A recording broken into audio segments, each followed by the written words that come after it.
பெரியவா சரணம். பெரியவா வானொலியின் மாலை நிகழ்ச்சிகள் ஆரம்பமாகின்றன.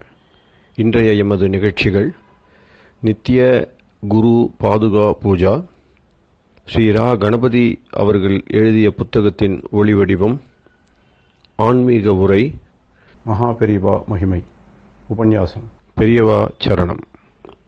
பெரியவா சரணம். அடுத்த நிகழ்ச்சி நித்திய குரு பாதுகா பூஜை. शुक्लाम्बरधरम् विष्णुम् शशिवर्णम् चतुर्भुजम् प्रसन्नवदनम् ध्यायेत् सर्वविघ्नोपशान्तये। ममोपात्त समस्त दुरितक्षयद्वारा श्रीपरमेश्वरप्रीत्यर्थम् गुरुप्रसादसिद्ध्यर्थम् गुरुप्रीत्यर्थम् गुरुपादपूजाम् अद्य करिष्ये। गुरुर्ब्रह्मा गुरुर्विष्णुर्गुरुर्देवो महेश्वरः गुरुः साक्षात् परब्रह्म तस्मै श्रीगुरवे नमः। अपारकरुणासिन्धुम् ज्ञानदम् शान्तरूपिणम् श्रीचन्द्रशेखरगुरुम् प्रणमामि मुदान्वहम्। सदाशिवसमारम्भाम् शङ्कराचार्यमध्यमाम् अस्मदाचार्यपर्यन्ताम् वन्दे गुरुपरम्पराम्. எல்லோரும் குருவை பெரிவாளை தியானம் பண்ணிண்டு அர்ச்சனை பண்ணுவோம். அஷ்டோத்திரம். பெரியவா அஷ்டோத்திரம் பல அஷ்டோத்திரங்கள் இருக்கு. அதுல எளிமையா சுலபமா எது இருக்கோ அதை நான் இப்ப சொல்றேன். எல்லோரும் இதை கேட்டுண்டே திருப்பி சொல்ல முடிஞ்சுவா சொல்லி சொல்லி பெரிவாளுக்கு பாதத்துல ஒவ்வொரு புஷ்பத்தை அர்ச்சனை பண்ணலாம். ओम श्री कांची कामकोटि पीठाधीश्वराय नमः। श्रीमत् चंद्रशेखरेन्द्र सरस्वती गुरुभ्यो नमः। संन्यासाश्रम शिखराय नमः। काषाय दंडधारिणे नमः। सर्वपीठापहारिणे नमः। स्वामिनाथ गुरवे नमः। करुणासागराय नमः। जगदाकर्षण शक्तिमते नमः। सर्वचराचर हृदयस्थाय नमः। ओम भक्त परिपालक श्रेष्ठाय नमः। धर्म परिपालकाय नमः। श्री जयेन्द्र सरस्वत्याचार्याय नमः। श्री विजयेन्द्र सरस्वती पूजिताय नमः। शिवशक्ति स्वरूपाय नमः। भक्ताभीष्ट प्रदायकाय नमः। ब्रह्मण्य पोषकाय नमः। ब्रह्म विष्णु शिवैक्य स्वरूपाय नमः। कांची क्षेत्रवासाय नमः। कैलाश शिखरवासाय नमः। स्वधर्म परिपोषकाय नमः। चातुर्वर्ण संरक्षकाय नमः। लोकरक्षण संकल्पाय नमः। ओम ब्रह्मनिष्ठापराय नमः। सर्वपापहराय नमः। धर्मरक्षक संतुष्टाय नमः। भक्तार्पितधन स्वीकर्त्रे नमः। सर्वोपनिषत् सारज्ञाय नमः। सर्वशास्त्रगम्याय नमः। सर्वलोक पितामहाय नमः। भक्ताभीष्ट प्रदायकाय नमः। ब्रह्मण्य पोषकाय नमः। नानाविध पुष्पार्चितपताय नमः।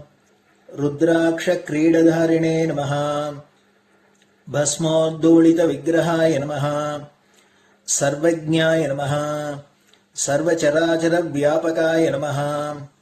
अनेक शिष्य परिपालकाय नमः। मनश्चाञ्चल्य निवर्तकाय नमः। अभयहस्ताय नमः। भयापहाय नमः। यज्ञपुरुषाय नमः। यज्ञानुष्ठान रुचिप्रदाय नमः। यज्ञसम्पन्नाय नमः। यज्ञसहायकाय नमः। यज्ञफलदाय नमः। यज्ञप्रियाय नमः। उपमानरहिताय नमः। स्फटिक तुलसी रुद्राक्ष हारधारिणे नमः। चातुर्वर्ण समदृष्टये नमः। ऋग्यजुस्साम अथर्वणादि चतुर्वेद संरक्षकाय नमः। दक्षिणामूर्तिस्वरूपाय नमः जाग्रत् स्वप्न सुषुप्ति अवस्थातीताय नमः कोटिसूर्यतुल्य तेजोमय शरीराय नमः साधुसंग संरक्षकाय नमः अश्वगज गोपूजा निर्वर्तकाय नमः गुरुपादुक पूजा तुरंतराय नमः कनकाभिषिक्ताय नमः स्वर्ण बिल्वदल पूजिताय नमः सर्वजीव मोक्षदाय नमः मूकवाक्तान निपुणाय नमः नेत्र दीक्षादानाय नमः द्वादशलिंग स्थापकाय नमः गान रसप्रियाय नमः ब्रह्मज्ञानोपदेशकाय नमः सकलकलासिद्धिताय नमः चातुर्वण्य पूजिताय नमः अनेकभाषा संभाषण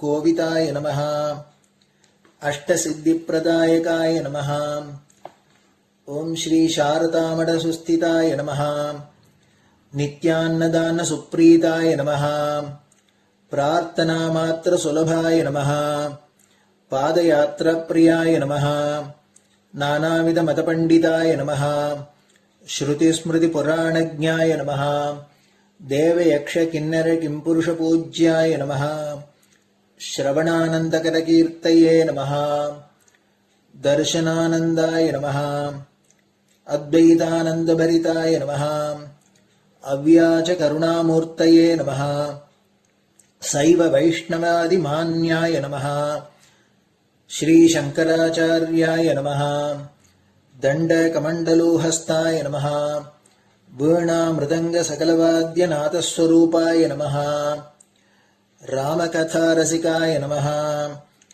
वेद वेदांग आगमादि सकलकला सतस्प्रवर्तकाय नमः हृदय गुहाशयाय नमः शतरुद्रीय वर्णितस्वरूपाय नमः केदारेश्वरनाथाय नमः अविद्यानाशकाय नमः निष्कामकर्मोपदेशकाय नमः लघुभक्तिमार्गोपदेशकाय नमः लिंगस्वरूपाय नमः सालग्रामसूक्ष्मस्वरूपाय नमः कालड्यां शङ्करकीर्तिस्तम्भनिर्माणकर्त्रे नमः जितेन्द्रियाय नमः शरणागतवत्सलाय नमः श्रीशैलशिखरवासाय नमः डमरुकनादविनोदाय नमः वृषभारूढाय नमः दुर्मदनाशकाय नमः आभिचारिकदोषहर्त्रे नमः मिताहाराय नमः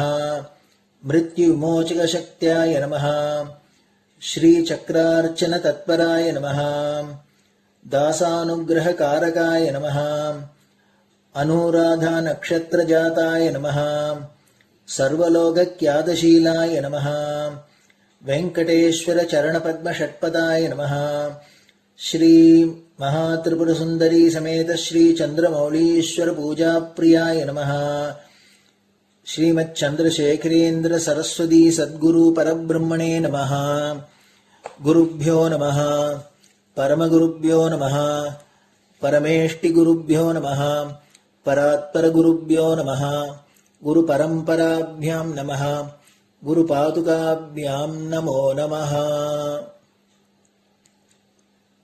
அடுத்தது ஊதுபத்தி இருந்தா அதை காமிச்சு தூபம், நெய் தீபம் இருந்தா காமிச்சு அதை நெய் தீபம் தீபம் காமிச்சுட்டு நைவேத்தியம் வெத்தலைப்பாக்கு பழம் இதுலேருந்து ஆரம்பிச்சு அவளுக்கு எது சௌரியமோ அதுபடி நைவேத்தியம் பண்ணலாம். அதுக்கு அடுத்தது கற்பூர ஹாரத்தி பண்ணி எல்லோரும் பிரதட்சிண நமஸ்காரம் பண்ணி பெரியவாள்கிட்ட பிரார்த்தனை பண்ணிண்டு எல்லோரும் க்ஷேமமா இருக்கணும், லோகம் பரம மங்களமா சௌக்கியமா இருக்கணும், எல்லோரும் வியாதி வெக்க இல்லாத ஆயுராரோக்கிய ஐஸ்வர்யத்தோட சாந்தம் அமைதியோட ஞான வைராக்கியத்தோட எல்லோரும் நல்லவர்களாயிருந்து நன்மையை அடையணும்னு பிரார்த்தனை பண்ணி இந்த பூஜையை தினம் செய்யலாம். குரு பிரம்மா குருர் விஷ்ணுர் குருர் தேவோ மகேஸ்வரः குரு சாட்சாத் பரபிரம்ம தஸ்மை ஸ்ரீ குரவே நமஹ. அபார கருணா சிந்தும் ஞானதம் சாந்தரூபிணம் ஸ்ரீ சந்திரசேகர குரும் பிரணமாமி முதான்வகம். சதாசிவசமாரம்பாம் சங்கராச்சாரிய மத்யமாம் அஸ்மதாச்சாரிய பர்யந்தாம் வந்தே குரு பரம்பராம். குரு பாத பூஜை நிறைவடைஞ்சது. பெரியவா சரணம். பெரியவா சரணம். பெரியவா வானொலியில் நேயர்கள் அடுத்து கேட்க இருப்பது ஸ்ரீ ரா கணபதி அவர்கள் எழுதிய புத்தகத்தின் ஒளி வடிவம். அளிப்பவர் ஸ்ரீமதி உமா சங்கர் அவர்கள். தேனினும் இனிய சொல்லான் தீச்சுடர் மேனி கொண்டான் ஊனுயிர்க்குயிரதான ஒன்றினைக் கலந்து நின்றான் ஏனினிக் கவலை நெஞ்சே இன்றுனக் அருள் செய்தான் இஞ்ஞானவான் காமகோட்டி நாதனை நம்புவோமே. ஜெய ஜெய சங்கர, ஹரஹர சங்கர. மகாபெரிவாளின் உபன்யாசங்களை ரா கணபதி அண்ணா தெய்வத்தின் குரல் என்ற பெயரில் 7 பாகங்களாக தொகுத்து அளித்ததின் 4ஆம் பாகத்தின் அடுத்த பகுதி பக்தி ஷட்பதி ஸ்தோத்திரம். சிக்கியர் மதத்தில் மாணாக்கனை சிஷ்யன் என்றும் சொல்கிறோம். சிஷ்யன் என்றால் சிக்ஷை பெறுபவன் என்று அர்த்தம். குருகுலவாசம் செய்து குருவிடமிருந்து பாடத்தில் மட்டுமின்றி நடத்தையிலும் பயிற்சி பெறுகிறவன் தான் சிஷ்யன். பாடம் நடத்தை இரண்டையும் சொல்லிக் கொடுப்பதுதான் சிக்ஷை. இப்போது சிக்ஷை என்றால் பாட்டு சொல்லிக் கொள்வதைத்தான் நினைக்கிறோம். சங்கீத சிக்ஷை என்று சொல்கிறோம். அல்லது ஒரு ஜட்ஜ் தண்டனை விதித்தால் ஆயுட்கால சிக்ஷை, தீவாந்தர சிக்ஷை என்ற மாதிரி சிக்ஷை விதித்ததாக சொல்கிறோம். பாட்டு சொல்லிக் கொள்வதையோ தண்டனையையோ தான் சிக்ஷை என்கிறோம். சில சமயங்களில் சங்கீத சிக்ஷை என்பதே சங்கீதத்துக்கு தருகிற தண்டனை மாதிரி ஆகிறது என்கிறார்கள். அது வேறு விஷயம். ஒரு குருகுலத்தில் சிஷ்யனானவன் எப்படி ஆசிரியருக்கு கட்டுப்பட்டு வினயமாக இருக்கிறானோ அப்படியேதான் ஒரு மதத்தைச் சேர்ந்தவன் அதன் கொள்கைகளுக்கும் அந்த மதாச்சாரியருக்கும் கட்டுப்பட்டு அடங்கி இருக்க வேண்டும் என்ற கருத்தில் சிக்கிய மதத்தை குருநானக் ஸ்தாபித்தார். அதிலே ஹிந்து மதம், இஸ்லாம் 2 அம்சங்களும் இருக்கின்றன. இஸ்லாம் மதத்தில் கட்டுப்பாடு ரொம்பவும் ஜாஸ்தி. தங்களுடைய மத கோட்பாடுகளுக்கும் விரதானுஷ்டானங்களுக்கும் முஸ்லிம்கள் கட்டுப்பட்டு இருக்கிற மாதிரி மற்ற மதங்களில் சொல்ல முடியாது. இப்படிப்பட்ட அடக்க கட்டுப்பாட்டை குருநானக் தாம் ஸ்தாபித்த சிக்கிய மதஸ்தர்களுக்கு முக்கியமாக வைத்தார். அந்த மதஸ்தர்கள் குருகுலத்தில் மாணவர்கள் குருவுக்கு கட்டுப்படுகிற மாதிரி மத தலைவருக்கு அடங்கி நடக்க வேண்டும் என்று கருதினார். அதனால்தான் அந்த மத தலைவருக்கு குரு என்றே பெயர் வைத்தார். குரு கோவிந்த் சிங் என்கிற மாதிரி பெயர்களை கேள்விப்பட்டிருப்பீர்கள். மத தலைவருக்கு குரு என்று பெயர் வைத்ததற்கேற்ப அந்த மதத்தைச் சேர்ந்த மற்ற எல்லோருக்கும் சிஷ்ய என்றே பெயர் வைத்தார். சிஷ்ய என்பதுதான் சிக் என்றாயிருக்கிறது. பஞ்சாப் பக்கங்களில், அதாவது சிக்கிய பதம் பரவியுள்ள இடங்களில் வேத அத்தியனம் செய்கிற போது ஷ என்ற அக்ஷரத்தை க என்றுதான் உச்சரிப்பார்கள். உதாரணமாக ஹவிஷா என்று புருஷ சூக்தத்தில் வருவதை அவர்கள் ஹவிகா என்றே சொல்லுவார்கள். அதே நியாயத்தில் சிஷ்யாவிலும் ஷ என்பது கவாகி சிக் என்றாகி இருக்கிறது. இது என் ஊகம்.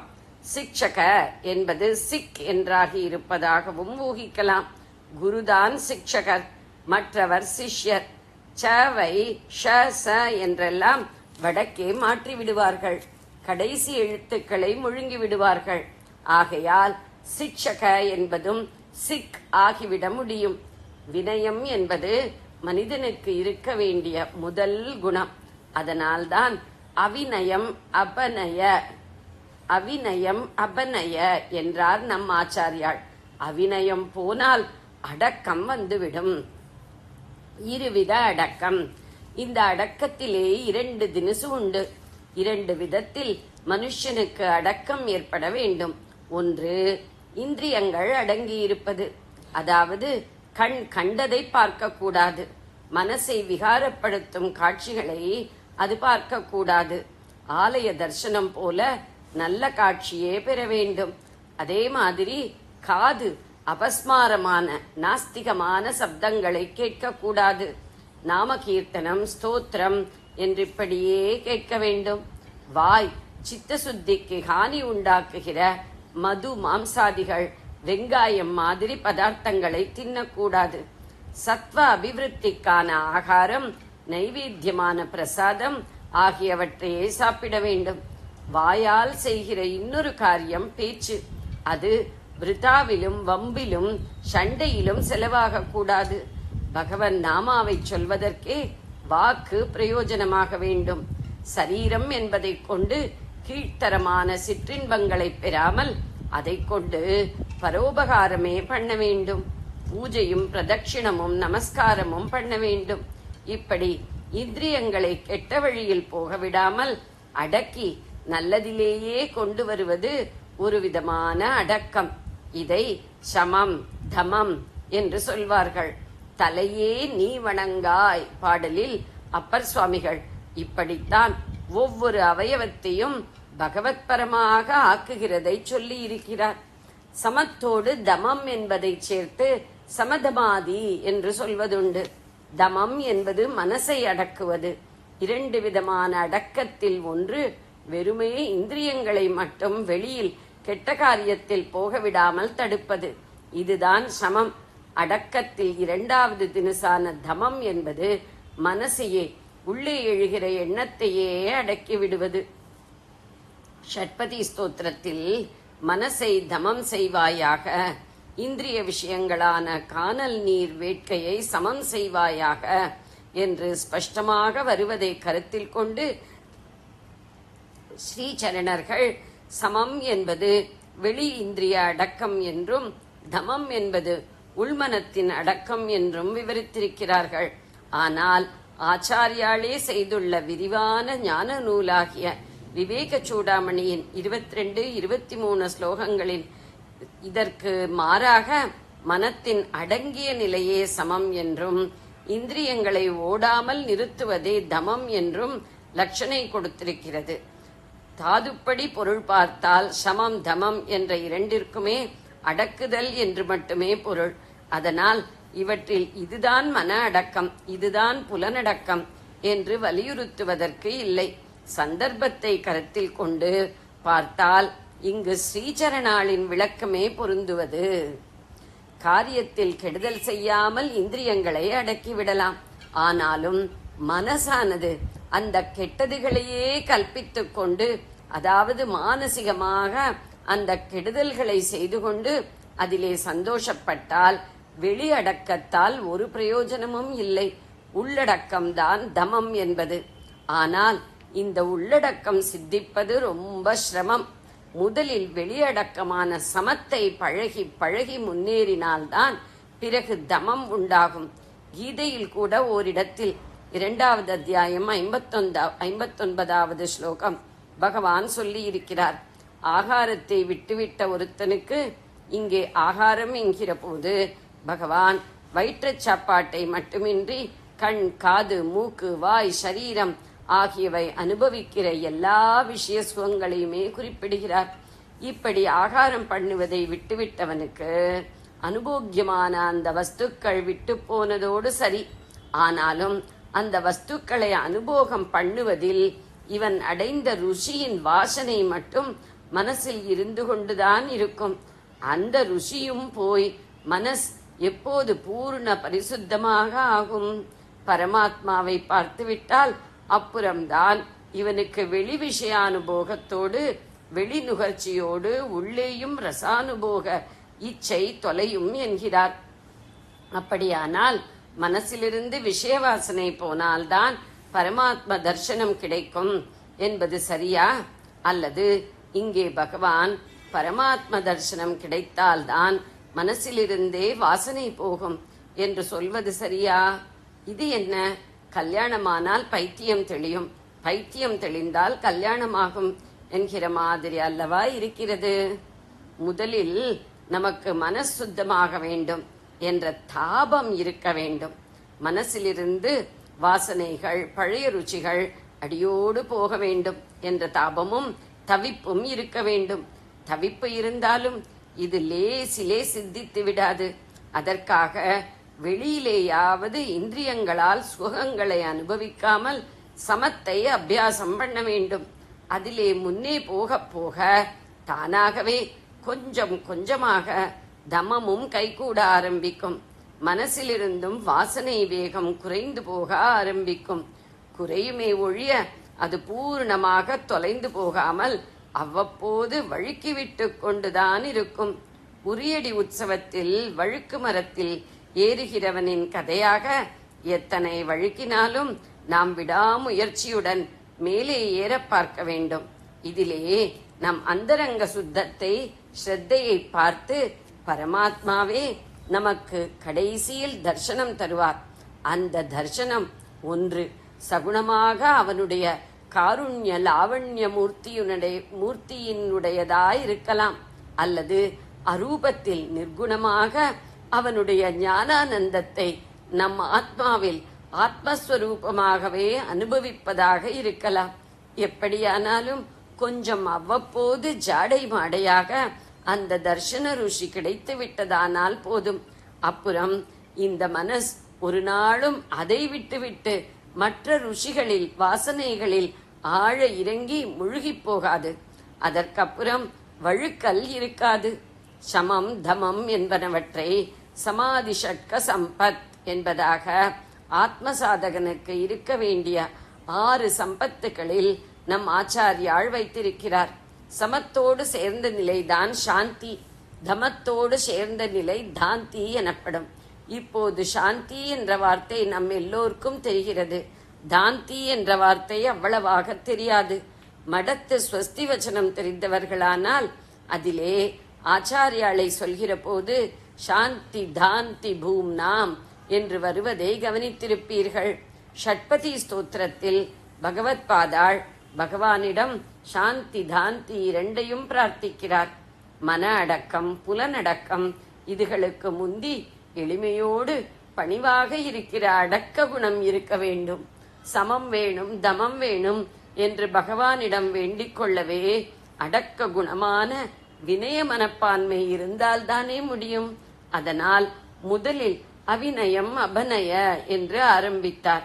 அப்புறம் விஷ்ணு என்று கூப்பிட்டு பகவானை பக்கத்தில் நிறுத்தி வைத்துக் கொண்டு தமயமனகா சமய விஷயம் மிருகதிருஷ்ணாம் என்கிறார். மனசுக்கு தாந்தி தமம் வேண்டும், அதை பண்ணு, என் மனசை அடக்கு. விஷய சுகம் என்கிறார். கானல் நீரை தேடி ஓடுகிற இந்திரியங்களுக்கு சாந்தி வேண்டும், அவற்றை அடக்கி சமத்தை உண்டு பண்ணு என்கிறார். தமயமனகா என்பதும் சமய விஷய என்பதும் இத்தனை நேரம் நான் சொன்னதிலிருந்து உங்களுக்கு புரிந்திருக்கும். மிருகதிருஷ்ணா என்று வருகிறதே, அது என்ன என்று சொல்கிறேன். ஜெய ஜெய சங்கர, ஹர ஹர சங்கர. பெரியவா சரணம். இந்நிகழ்ச்சியின் அடுத்த பகுதி நாளை மாலை இதே நேரத்தில் ஒளிபரப்பாகும். பெரியவா சரணம். பெரியவா சரணம். பெரியவா வானொலியில் நேயர்கள் அடுத்து கேட்க இருப்பது திரு கவிக்கண்ணன் அவர்களின் ஆன்மீக உரை. பெரியவா சரணம். ராம் ராம். ஸ்ரீ குருப்யோ நமஹ. ஜெய ஜெய சங்கர, ஹர ஹர சங்கர. பெரியவா வானொலி நேயர்கள் அனைவருக்கும், மகா பெரியவாவுடைய பக்தர்கள் அனைவருக்கும் அடியேன் கவிக்கண்ணனின் அன்பு கலந்த நல்வாழ்த்துக்கள். ராம் ராம். ஜெய ஜெய சங்கர, ஹர ஹர சங்கர. ஸ்ரீ குருபியோ நமஹ. அக்ஷரமணை மாறையில் இன்னைக்கு 103, 104 பாடல்களை பார்க்கறதுக்கு முன்னாடி சிவானந்த லஹரியிலேருந்து ஆச்சாரியாருடைய ஒரு ஸ்லோகத்தை நம்ம பார்த்து அதை ரசிச்சு மேல நம்ம போக போறோம். த்ரைவேத்யம் ஹிருத்யம் திரிபுரஹரமாத்யம் திருநயனம் ஜட்டாபாரோதாரம் ஜலதுரகஹாரம் மிருகதரம் மகாதேவம் தேவம் மயி சதய பாவம் பசுபதிம் சிதாலம்பம் சாம்பம் சிவம் அதிவிடம்பம் ஹிருதி பஜே. திரை வேத்யம் ஹிருத்யம் திரிபுரஹரம் ஆத்யம் திருநயனம் ஜடாபாரோதாரம் சலத் உரகஹாரம் மிருகதரம் மகாதேவம் தேவம் மயி சதயபாவம் பசுபதிம் சிதாலம்பம் சாம்பம் சிவம் அதிவிடம்பம் ஹிருதி பஜே அப்படிங்கிற இதுல என்ன பொருள் அப்படின்னு பார்த்தா, அந்த பரமேஸ்வரனானவன் 3 வேதங்களால் அறியத்தகுந்தவன். ஏன்னா அந்த வேதத்துடைய சாரமாக அவன் இருப்பதனால அவன் அறியறதுக்கு இந்த 3 வேதங்களும் நமக்கு உபயோகப்படுறது. அந்த வேதத்தினால்தான் நம்ம அறிய முடியும். அவன் நம்முடைய மனதுக்கெல்லாம் ரொம்ப ஆனந்தத்தை கொடுக்கறான். ஸ்தூலம் சூக்ஷ்மம் காரணம் 3 சரீரங்களை எல்லாம் அழித்து விடுகிறான். எல்லாருக்கும் மூத்தவனாக முதல்வனாக முழு முதல் கடவுளாக இருக்கான். 3 கண்களை உடையவனாக இருக்கிறான். சூரியன் சந்திரன் அக்னியின் 3 கண்களை உடையவனாக இருக்கிறான். தலையில ஜடாபாரத்தை தரித்துக் கொண்டிருக்கிறான். அந்த ஜடாபாரத்தினால கம்பீரமான தோற்றத்தை உடையவனாக, அதுல கங்கையும் இருக்கா, அதுல சந்திரகலையும் இருக்கு. ஒரு அசைகின்ற சர்ப்பங்கள் இங்கேயும் அங்கேயும் ஓடுறது இல்லையா, அப்பேற்பட்ட பாம்புகள் உடம்பு முழுக்க போயிட்டு இருக்க, தலையிலையும் ஜடாமுடியிலையும் அது இருக்கு. அதுக்கப்புறம் கையில மான் வேற வச்சுருக்கார், மழு வேற வச்சுருக்கார். இவர் தேவர்களுக்கெல்லாம் சேர்ந்தவனாக தேவனாக இருக்கிறார். சுயமாகவே பிரகாசிக்கார். வெளியில இருந்து வருஷம்லாம் வேண்டவே வேண்டாம். அவரே பிரகாசமாக அக்னி சுடராக நின்றதுனால, அக்னி பிடம்பாக நின்றதுனால அவரே பிரகாசமா இருக்கார். அப்படி மாத்திரம் இல்லையா, அவர் என்னோட ரொம்ப கருணையோட உள்ளவடா இருக்கிறாராம். அப்பேற்பட்டவர் எல்லா ஜீவராசிகளுக்கும் நாயகனாக இருக்கிறார். மோட்சத்துக்கு சாதனமான ஞானத்திற்கும் உறைவிடமாக அவர் இருக்கிறார். ஞானத்தை தருபனாம இருக்கார். அம்பிகையோட கூட இருக்கார். ஏன்னா அம்பிகையோட கூட இருந்தாதான் சுவாமியே பாகே தயாதான் அப்ப சொன்ன மாதிரி அந்த கருணாசாகரமான அம்பாள் குளிர்ச்சியாக அவருடைய உடம்புல இருக்கிறதுனால சுவாமி நமக்கு எப்போதும் அருளையே பண்றாராம். அவர் கோபப்பட்டாலும் சரி, நம்ம மேல கோச்சுன்னு நமக்கு ஏதாவது தண்டனை கொடுக்கணும்னு நினைச்சாலும் அந்த உடல்ல பாதியாக இருக்கக்கூடிய அம்பாளானவள் அதை தடுத்து நிறுத்தி விடுகிறாளாம். அது மாத்திரம் இல்ல, எப்ப பார்த்தாலும் டான்ஸ் ஆடிண்டே இருக்காராம் அவர். அவர் திருநடனம் புரிகிறார். தில்லையிலே திருநடம் புரியக்கூடிய நாயகனாக அவர் இருக்கிறார். அப்பேற்பட்ட அந்த சிவன் இருக்காரு, அந்த சிவனை நான் எப்போதும் என்னுடைய ஹிருதயத்துல நான் தியானம் பண்றேன். திரைவேத்யம் ஹிருத்யம் திரிபுரஹரம் ஆத்யம் திருநயனம் ஜட்டாபாரோதாரம் சல உரகஹாரம் மிருகதரம் மகாதேவம் தேவம் மை சதயபாவம் பசுபதின் சிதாலம்பம் சாம்பம் சிவம் அதிவிடம்பம் ஹிருதி பஜே. அருமையான ஸ்லோகத்தை நாமும் தினந்தோறும் பாராயணம் செய்தோமானால் அந்த பகவானுடைய அருள் நமக்கு தாராளமாக கிடைக்கும். சிவாந்தலகர்ல 3வது ஸ்லோகமாக விளங்கக்கூடிய இந்த ஸ்லோகத்தை எல்லோரும் பாராயணம் செய்து பயனடைய வேண்டும். இப்ப நம்ம 103, 104வது அக்ஷரமண மாலை பாடைகளை நம்ம பார்க்க போறோம். சிந்தித்து அருள்பட சிலந்தி போல் கட்டி சிறையிட்டு உண்டனை அருணாச்சலா அன்பொடு உன்னாமம் கேள் அன்பர்தம் அன்பர்க்கு அன்பனாயிட அருள் அருணாச்சல அருணாச்சல சிவ அருணாச்சல சிவ அருணாச்சல சிவ அருணாச்சல அருணாச்சல சிவ அருணாச்சல சிவ அருணாச்சல சிவ அருணாச்சல. சிந்தித்து அருள்பட சிலந்தி போல் கட்டி சிறையிட்டு உண்டனே அருணாச்சலா. நம்ம முன்னுடைய பாடலுக்கு பார்க்கும்போது அந்த சிலந்தி வலையை பத்தி நம்ம சொன்னோம். இந்த சிலந்தி வலை பின்னும் அந்த வலையில தான் மாட்டிக்காது. வேற ஒரு இடத்துக்கு போகும்போது அந்த வலையெல்லாம் தானே உண்டு வயிற்றுக்குள்ள சேர்த்துடும். அப்புறம் என்ன பண்ணணும், அதுல அந்த வலை கட்டிடுத்தோன்னா மற்ற பூச்சிகள்லாம் அதுல விழும். அது ஆகாரமா அது சாப்பிட்டுடும். ஆனா தான் அந்த வலையில மாட்டிக்கவே மாட்டிக்காது. அதே மாதிரிதான் இந்த இடத்துல சொல்றாருனாக்க, சிந்தித்து அருள்பட சிலந்தி போல் கட்டி சிறையிட்டு உண்டனே அருணாச்சலா அப்படின்னு ரமண பகவான் சொல்றார். திட்டம் போட்டு நீ என்ன பண்ணு, உன் அருள் வலையை விரிச்சு இவன் அதுல விழுவான் அப்படின்ற ஒரு எண்ணத்தோடய நீ என்ன பண்ணேன்னா பறந்து விரிச்சு வச்சு அந்த வலையில என்னை சிறைப்பிடிச்சுட்ட. நான் அதுல வலுவில விழுற மாதிரி பண்ணிட்ட. என்னை அப்படியே தன்மயமாக்கி கொண்டாயே, உன்னோட நீ என்னை கலந்து கொண்டாயே அருணாச்சலா. எப்பேற்பட்ட அருள்! என்னை நீ கட்டின வலையில அருள் வலையில சிறையிட்டு என்ன பண்ண, அதுல இருந்து மீள முடியாமல் வெளியில வர முடியாமல் பார்த்து என்னை நீ உண்டு விட்டாய் அல்லவா அப்படின்னு சொல்றார். ஈசனை மறந்து அவனுடைய சேவையை தொடர்ந்து வேறு எதையும் இந்த உலகத்தில் பற்றுக்கொண்டாலும் பயனே இல்லை. அதனால ஈசனை மறக்க கூடாது. என்ன பண்ணாலும் சரி, குருத்தே கங்கா சாகரகமனம் விரத பரிபாலனம் அதவா தானம் ஞானபிஹீனாக சர்வமதேன முக்திம் ந பஜத்து ஜென்மசத்தேன அப்படின்னு சொல்லி ஆச்சாரியால் சொல்வர்.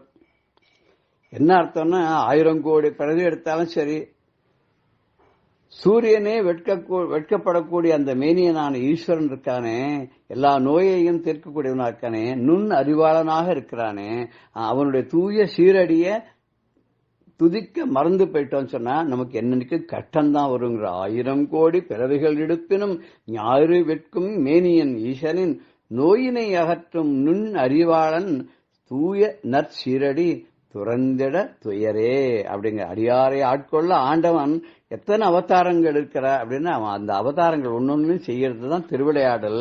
அந்த திருவிளையாடல்ங்கிறது புரியறதே நமக்கெல்லாம் அருள் பண்றதுக்காகத்தான். குருத்தே கங்கா சாகர கமனம் ரத பரிபாலனம் அதவா தானம். நீ எத்தனை தடவை கங்கையில போய் இந்த கங்கா இதுல ஸ்நானம் பண்ணாலும் சரி, சமுத்திரத்துல ஸ்நானம் பண்ணாலும் சரி, ரத பரிபாலனம் அதவா தானம், தான தர்மங்கள் பண்ணாலும் சரி, நிறைய விரதங்கள் அனுஷ்டித்தாலும் சரி, ஞான விஹீனகா, ஞானம் இல்லைன்னா அந்த சர்வேஸ்வரன் தான் பரம்பொருள், எல்லாமே அவன்தான், அவனை தவிர வேற ஒன்றுமில்லை, அவன் அருளால் தான் நாம் அவனுடைய தாளையே வணங்க முடியும் அப்படிங்கிற இது நமக்கு எண்ணம் வரலன்னு முக்திம் நபஜத்தி ஜென்மசத்தியான 100 வருஷம் வாழ்ந்தாலும் நமக்கு முக்திங்கிறது கிடைக்கவே போறது இல்லைன்னு ஆதிசங்கர் சொல்றார். பித்தா அப்படின்னு தூற்றினார் சுந்தரமூர்த்தி நாயனார். அவரை வலுவில் ஆட்கொண்டு தன்னை புகழ்ந்து பாட வச்சார். அவர் சிவபக்தருக்குள்ள நரஹரி சோனான்னு தந்தார். அவர் பாண்டுரங்கனை பார்க்க மாட்டார். பாண்டுரங்கன் மேல அவருக்கு கொஞ்சம் கூட பிடிக்காது. அவர் சிவனை மாத்திரம் தான் கும்பிடுவார். அவருக்கு இவர் கண்ணை கட்டிட்டு போய் அவருக்கு அளவெடுத்து இடுப்புல உத்தியானம் பண்றதுக்காக கூட்டின்னு போனாலாம் அவரை.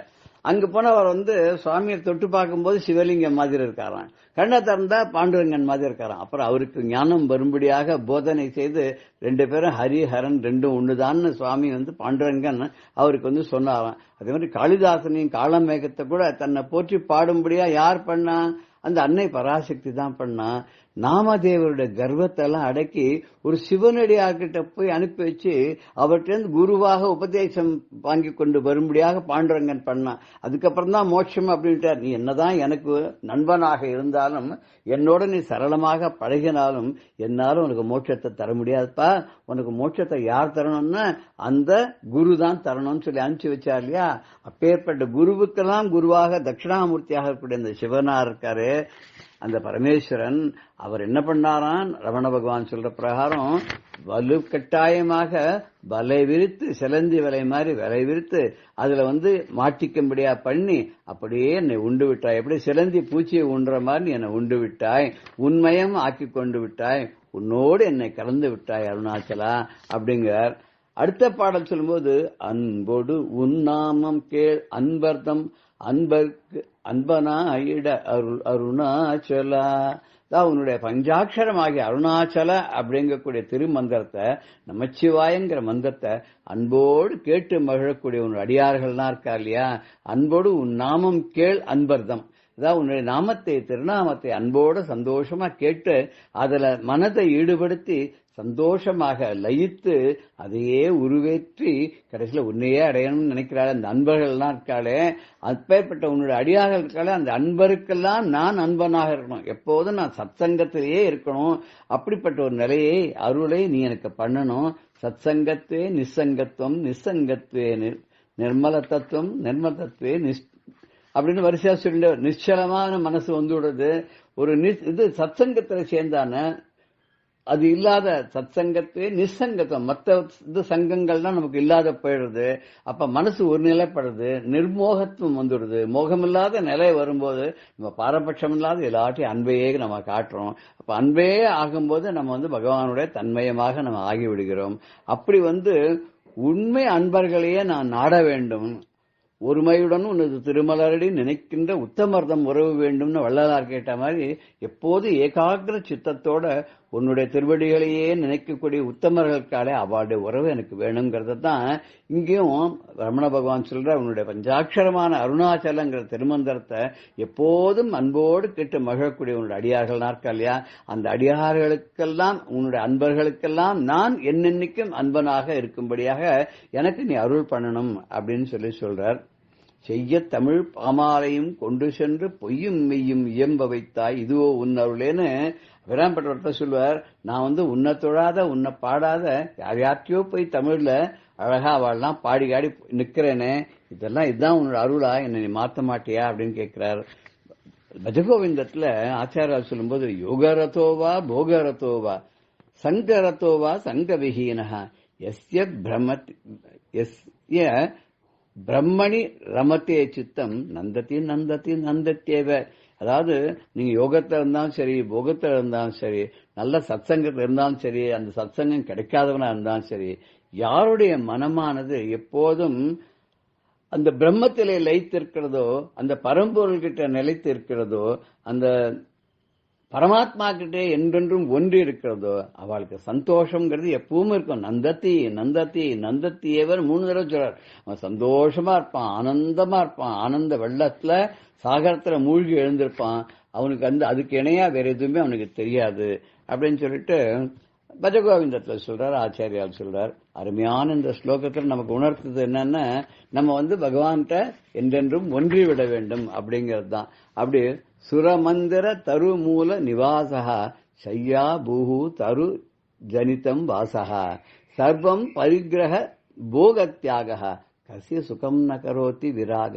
எதுவுமே வேண்டாம்ங்க கூடிய வைராக்கியம் வந்துருத்தன யாருக்கு தான் சுகம் வராது. அது எங்க இருந்தா என்ன, கோவில்ல இருந்தா என்ன, மரத்தடியில வாழ்ந்தா என்ன, நல்ல படுக்கையில படுத்துன்னு தூங்கினா என்ன, இல்ல காட்டுல மரத்தடியில படுத்துண்டா என்ன, எல்லாத்தையும் வேண்டான்னு விட்டுட்டு ஒதுக்கிட்டு போகமே இல்லாத அந்த எண்ணமே இல்லாத இருந்துட்டா சுகம்ங்கிறது தானாகவே வந்துடும் இல்லையா. அதனால்தான் பின்னே தெரிந்துன்னு அடியாரை பேணி பிறப்பற்க முன்னே தவங்கள் முயன்று கொண்டேன்னு அபிராமி பட்டர்னு சொல்றார். ஏன்னா அடியார்கள் பின்னாடி போய் சென்று அவருடைய சத்சங்கத்துல இருந்து நான் என்ன பண்ணேன்னா இனிமே பெறவாத ஒரு தன்மையை நான் அடைந்து விட்டேன். அதற்கு அது அடைவதற்கான தவத்தையும் நான் மேற்கொண்டேன். அப்படி இருந்த என்ன, ஊர் இருந்தென்ன நல்லோர் இருந்தென்ன உபகாரமுள்ள பேர் இருந்தென்ன பெற்ற தாய் இருந்தென்ன மடப்பெண் கொடியார் சீர் இருந்தென்ன சிறப்பு இருந்தென்ன வித்தேயத்தில் ஏர் இருந்தென்ன வல்லவா இறைவா கச்சி ஏகம்பனை. இத்தனை சுகங்களும் இத்தனை செல்வங்களும் இருந்து என்ன பிரயோஜனம்? உற்றார் ஒருவருக்கு உபகாரம் பண்ணறதுக்கு ஆள் இருக்கு, செல்வங்கள்லாம் இருக்கு, அம்மா இருக்கா, மனைவி இருக்கா, குழந்தைகள் இருக்கு, சொத்து சுகம் இருக்கு, இத்தனை இருந்து என்ன புண்ணியம்? உன் அருள் கட்டாட்சம் இல்லைன்னா உனது அருள் அன்றி வேறு எந்த செல்வம் உலகத்துல கிடைச்சாலும் அதனால எந்த பயனும் இல்லை. அதனால உலகத்திலே சிறந்த செல்வம் என்ன? செல்வத்துள் செல்வம் ஈஸ்வரனுடைய கட்டாட்சம் தான், அருட்கட்டாட்சம் தான். அந்த அருட்கட்டாட்சம் என்பது நமக்கு நீங்காமல் என்றும் நிறைவாக இருந்து விட்டது என்றால் நாமும் என்றென்றைக்கும் இந்த பகவானுடைய அருளுக்கு பாத்திரமாக இருந்து விட்டோம்னா உலகத்துல வேற எதுவும் நமக்கு தேவையே இல்லை, வேற எதுவும் நமக்கு உபயோகப்படாது, வேற எதுவும் நமக்கு ஒரு பொருட்டாகவும் இருக்காதுங்கிறத இதுல நமக்கு நல்ல பெரியவாள்லாம் மகான்கள்லாம் நமக்கு ரொம்ப தெளிவாக புரியும் வண்ணமாக சொல்லியிருக்கிறார்கள். நாமளும் அதே ரமண பகவான் சொன்ன பாதையில சிந்தித்து அருள்பட சிறந்தி போல் கட்டி சிறையிட்டு உண்டனை அருணாச்சலா அன்போடு உன் நாமம் கேள் அன்பர்தம் அன்பர்க்கு அன்பனாயிட அருள் அருணாச்சலான்னு நாமும் கேட்போம். அப்பேற்பட்ட பரமேஸ்வரனுடைய அருளை வேண்டி சத்சங்கத்தை வேண்டி நாமும் என்றென்றும் தபமாக இதை செய்வோம் என்று சொல்லி ஜெய ஜெயசங்கர ஹர ஹர சங்கர ஸ்ரீ குருபியோ நமஹ. ராம் ராம். பெரியவா சரணம். இந்நிகழ்ச்சியின் அடுத்த பகுதி நாளை மாலை இதே நேரத்தில் ஒளிபரப்பாகும். பெரியவா சரணம். பெரியவா சரணம். அடுத்த நிகழ்ச்சி மகா பெரியவா மகிமை உபன்யாசம். வழங்குபவர் பிரம்மஸ்ரீ கணேச சர்மா அவர்கள். அபார கருணா சிந்தும் ஞானதம் சாந்தரூபிணம் ஸ்ரீ சந்திரசேகர குரும் பிரணமாமி முதான்வகம். பெரியவா காட்டுப்பள்ளியில் இருக்கிறதே பல நிகழ்ச்சிகளில் ரசமான நிகழ்ச்சிகள்லாம் ஒரு சிலதெல்லாம் பார்த்துட்டு வரும். பெரியவாளோட கவனம் எப்படி இருக்கும் அப்படின்னா ரொம்ப ஆச்சரியமாக இருக்கும். அதாவது அஷ்டாவதானி சதாவதானி அப்படின்லாம் கேள்விப்பட்டோம் இல்லையா? அதாவது ஒரே சமயத்துல பல காரியங்களை கவனிக்கிறது செய்யறது அப்படிங்கிறது. அது மாதிரி சதாவதானி அப்படின்லாம் தசாவதானி அப்படின்லாம் பெரியவாளை சொல்லலாம். எங்க எது நடந்தாலும் பெரியவா கவனத்திலேருந்து மீறாது. அது நமக்கு தான் தெரியாது பெரியவா கவனிச்சுருக்கா அப்படின்னு. ஏன்னா அது வேற ஒண்ணும் இல்லை, சிம்பிள். அதான் சர்வாந்தரியாமியா இருக்கிறதுனால வேதமே சொல்றதே சஹஸ்ர சீருஷா புருஷா சஹஸ்ராட்ச சஹஸ்ரபாத் அப்படின்னு. அவருக்கு ஆயிரக்கணக்கான கண்ணு, ஆயிரக்கணக்கான காது, ஆயிரக்கணக்கான காலு இப்படிலாம் இருக்கிறதுனால யாரு எங்க பேசினாலும் அது அவ காதுல வெட்டுறது, யாரு எங்க எது பண்ணினாலும் அது அவ கண்ணுக்கு தெரியறது. இதுக்கெல்லாம் சாட்சியா தான் இந்த நிகழ்ச்சிகள்லாம் பார்க்கிறோம். காட்டுப்பள்ளியில இருக்கிறது பக்தாள்லாம் நிறைய அவாவா கொண்டு வருவா, தேங்காய் பழம் இதெல்லாம் கொண்டு வருவா இல்லையா. தேங்காய்லாம் நிறைய சேர்ந்துரும். அதுவும் ஒரு தனி தீவா இருக்கு. அப்படி இருக்கிறது அங்க இருக்கிற சில பேர்ல எல்லாரும் நல்லவாளும் இருப்பா, கெட்டவாளும் இருப்பாளே. அதுல சில பேர் என்ன பண்ணினா மடத்துல இருக்கிறவாள்ல இந்த நிறைய தேங்காய் வந்ததுனால இது அத்தனையும் உபயோகப்படுத்த முடியாது அப்படிங்கிறதுனால இந்த தேங்காயை வரவாழ்கிட்டயே திருப்பி விற்கிறது அப்படின்னு ஆரம்பிச்சுட்டா. அது ரொட்டேஷன்ல போக ஆரம்பிச்சுடுத்து. நம்ம பல கோயில் வாசல்ல பாக்குறோம், பல இடங்கள்ல எல்லாம் கேள்வி எல்லாம் வர்றோம். புஷ்பம் பழங்கள்லாம் போனாக்க உள்ள போயிட்டு திரும்பி வெளியில வந்துடுது, இப்படியே போயிட்டு வருது அப்படின்னு. இதெல்லாம் இந்த நிர்மாலையெல்லாம் போட்டா நமக்கு பெரிய தோஷம். நாம ஏதோ நமக்கு தெரியாத நடந்தா கூட நம்மள அறியாதே பல பாவங்களுக்கெல்லாம் ஆளாயிடுறோம். அதனாலதான் நமக்கு எங்க போனாலும் நம்மள அறியாத நம்ம பல கஷ்டங்கள்லாம் பிரத்திசோம். எனக்கு மனசுக்கு தெரிஞ்சு நான் ஒன்றும் பண்ணலையே, ஒரு தப்பு பண்ணலையே, எனக்கே இந்த கஷ்டம் வருது அந்த கஷ்டம்லாம் வருதுங்கிற இப்படி நம்மள அறியாத பல பாவங்கள்லாம் சேர்ந்துருது. இந்த பாவங்கள் நமக்கு அறியாத, நம்ம அறிஞ்சு பண்ற பாவத்திலேயும் நம்ம காப்பாத்துறதோடு இல்லை, அறியாத நம்ம பண்ற தோஷங்கள்லேருந்தும் நமக்கு சேர்ற பாவத்திலேருந்து நம்மள கரையேற்றணுங்கிறதுக்காக தான் மகாபெரிவாளோட அவதாரமே. அதனால இங்க வரவா யாரோ கொண்டு கொடுக்குற தேங்காயே திருப்பி இனிமே அடுத்தவா இன்னொருத்தர் வந்து வாங்கி இங்க திருப்பி கொண்டு வச்சா அந்த நிர்மால்ய தோஷம் வந்துட போறதேங்கிறதுனால பெரியவா என்ன பண்ணா, இது ஏதோ ஒரு பெரியவாளுக்கு தெரிஞ்சு கொடுத்து ஒரு நாளைக்கு தேர்ந்த ஒரு பக்கத்துல ஒரு பிள்ளையார் கோவில், அந்த பிள்ளையார் கோவில்கிட்ட வந்து நின்னா. உள்ளுக்குள்ள இருக்கிறவாள, மடத்துல இருக்கிறவாள, இன்னைக்கு எத்தனை தேங்காய் வந்தது எல்லாத்தையும் இங்க கொண்டு வான்னு ஒரு பெரிய மூட்டையில கொண்டு வந்தா இன்னைக்கு சமையலுக்கு பூஜைக்கு எத்தனை தேங்காய் வேணுமோ அதை எடுத்து பக்கத்துல ஒரு கூடையில வையினா வச்சா மீதி நிறைய ஒரு மூட்டை நிறைய இருக்கு. இது அத்தனையும் இந்த பிள்ளையாருக்கு சூர தேங்காய் உடைக்கணும் அப்படின்ட்டா. சதுர தேங்காய் போட்டாச்சு, எல்லாம் க்ளோஸ் பண்ணினா மீதியை எடுத்துன்னு உள்ள போயிட்டா. தனம் இது மாதிரி பண்ணுன்ட்டு போயிட்டா. இதான் பெரியவாளோட தந்திரம் அப்படிங்கிறது. யாரையும் வந்தவாழ்கிட்ட அங்க உள்ளுக்குள்ள இருக்கவாழ்கிட்ட கேட்கல, எல்லாரும் கொண்டு வர தேங்காயை நீங்க திருப்பி விற்கிறீங்களாமே அப்படின்லாம் கேட்கல. இது தெரிஞ்சு கொடுத்தோ அதுலேருந்து எப்படி இதை தடுக்கிறதுன்னு பார்த்தா, இனிமே நமக்கு உபயோகத்துக்கு மேல மீதி தேங்காய் இருக்கிறதெல்லாம் பிள்ளையாருக்கு தேங்காய் உடைக்க வேண்டியது, சோர தேங்காய் போட்டுருமே சதுர தேங்காய் உடைக்க வேண்டியதுன்னு தீர்மானம் பண்ணிவிட்டா. இதுதான் பெரியவாளோட நிர்வாக திறமை. அதே மாதிரி மடத்து மேனேஜர் வந்து சொன்ன, இந்த சண்முக சுந்தர முதலியார்னு சொன்னோம் இல்லையா, அந்த எஸ்டேட் ஓனர், அவர்கிட்டையும் அந்த மேனேஜர்ட்டையும் கிருஷ்ணானந்தத்தையும் சொன்னா, பெரியவா உத்தரவு பண்ணியிருக்கா, நாளையிலேருந்து இந்த மடத்துல விறகு வச்சுதானே சமையல் மேல எல்லாம் ஆறுது, அந்த விறகுக்கு சவுக்கெல்லாம் கொண்டு தரா, இந்த விறகுக்கெல்லாம் என்ன பணமோ அதை வாங்கிக்க சொல்லி பெரியவா உத்தரவு பண்ணியிருக்கா அப்படின்னு மனத்து மேனேஜர் இந்த முதலியார்ட்ட சொன்னார். முதலியாருக்கு கொஞ்சம் மனசு தாபமாயிடுது. பெரியவா எதுக்கு நம்ம விறகுக்கு போய் நம்மள்கிட்ட காசு கொடுக்குறோங்கிற சொல்றா அப்படின்ட்டு என்ன பண்ணார், பெரியவாள்கிட்டயே நேர போய் சொன்னார். விறகுக்கு ஏதோ பணம் வாங்கிக்கணும்னு பெரியவா உத்தரவுன்னு மேனேஜர், மடத்து மேனேஜர் சொன்னார். ஏதோ பெரியவாளுக்கு பண்ற கைங்கரியத்துல ஒரு சின்ன அணில் மாதிரி ஒரு கைங்கரியமா இருக்கட்டும், அதனால அந்த விறகுக்கு ஏதோ நல்ல காரியத்துக்கு தான் இத்தனை பேருக்கு சமையல் சாப்பாடுலாம் நடக்குது, அன்னதானம்லாம் நடக்கிறது, மடத்துல சுவாமிக்கு பூஜைக்கு நைவேத்தியத்துக்கு சமைக்கிறா, நல்ல காரியத்துக்கு உபயோகப்படுற இந்த விறகுக்கு போய் நான் பணம் வாங்கிக்கிறது எனக்கு மனசுக்கு ஒத்துக்கல, சிரமமா இருக்கு, அதனால என்னால முடிஞ்ச சின்ன கைங்கரியமா இருக்கட்டும், இதுக்கு பணம் வேண்டாம், பெரியவா அந்த விறகு கைங்கரியத்தை ஏத்துக்கணும் அப்படின்னு இப்படி சண்முக சுந்தர முதலியார் சொல்றார். பக்கத்துல இந்த கிருஷ்ணானந்தம் என்ன பண்ணார், உடனே அவர் அவசரப்பட்டு, இல்ல இங்க நிறைய விறகு இருக்கு, எத்தனையோ பேர் திருடின்னு போறா, அதனால பெரியவா அதுக்கு விலை, இந்த மடத்துல வாங்கிக்கிற விறகுக்கு பணம் கொடுக்கப்படாது, கொடுக்க வேண்டாம் அப்படின்னு இது சொன்னோன்னு பெரியவாண்ணே அடுத்த வார்த்தை கேட்கிற அந்த கிருஷ்ணானந்தத்திட்ட, ஓ அப்போ எத்தனையோ திருட்டு போறதும் மடத்துக்கு கொடுக்கறதும் ஒண்ணுங்கிறியோ நீ அப்படின்னு. இது பெரியவா சொன்னோன்னு தான் கிருஷ்ணானந்தம் ரொம்ப ஃபீல் பண்ண.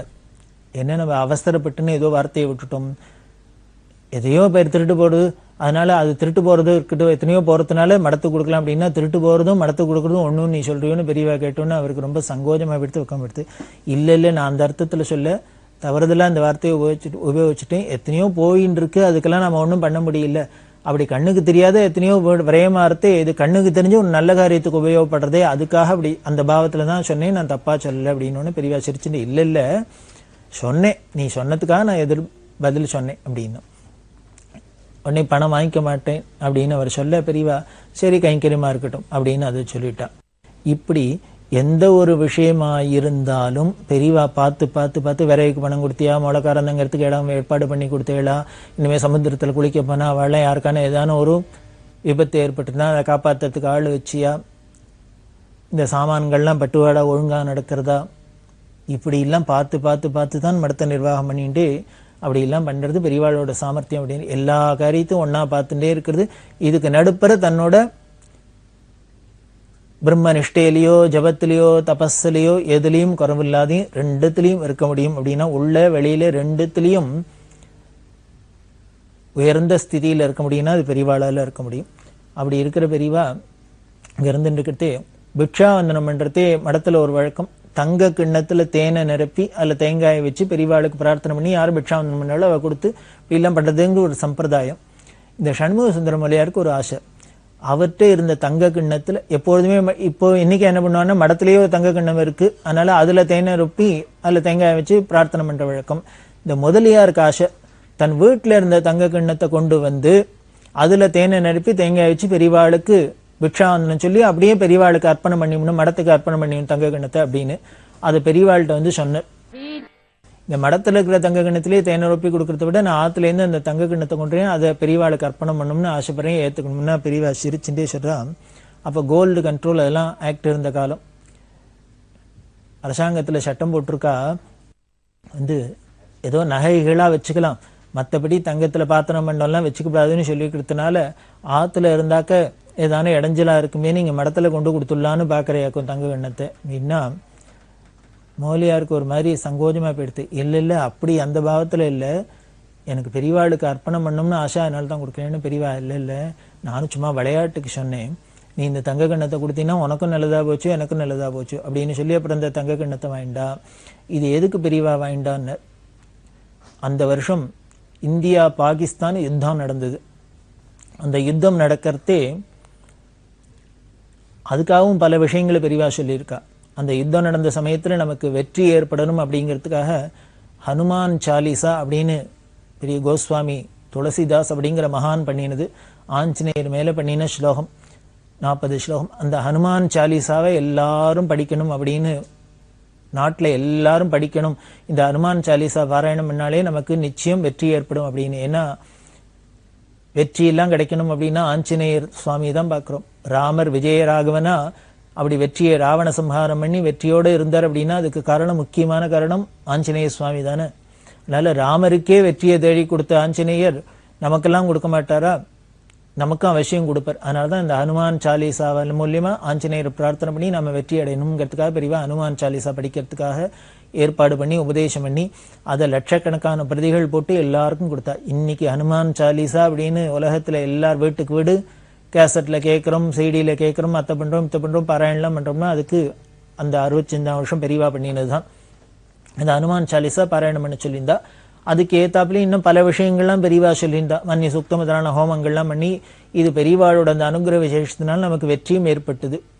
வெற்றி ஏற்பட்டு அந்த யுத்தத்தில் பல வீரர்களுக்கெல்லாம் காயெல்லாம் ஏற்பட்டு ஏதோ எல்லாம் ஹிம்சையெல்லாம் இருந்திருக்குமே, அவளெல்லாம் கொண்டு வந்து இந்த பரங்கி மேலையில் இன்னும் பல இடங்களில் ஆஸ்பத்திரியில் வச்சு ட்ரீட்மெண்ட்லாம் நடந்திருந்தது.